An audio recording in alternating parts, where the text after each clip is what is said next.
ஆரவாய்மொழியை சேர்ந்த தினேஷ்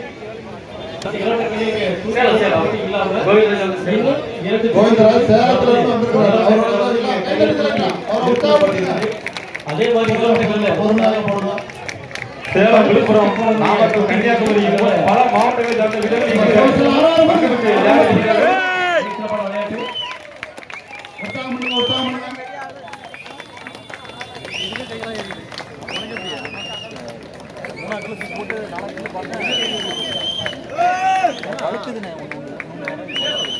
சேலம் மாவட்டத்தை சேர்ந்த வீரர் பல மாவட்டங்களை கடந்து இங்கு வந்துள்ளார். தமிழ்ச்செல்வர் அவர்களுடைய எல்லாரும் கைத்தடி அவங்களை உற்சாகப்படுத்துவார்கள். அன்போடு கேட்டுக்கொள்கிறோம்.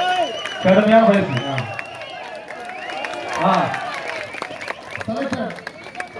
செலக்டர் உங்களுக்கு கிரீன் கட்டப்பட்டது செலக்டர்.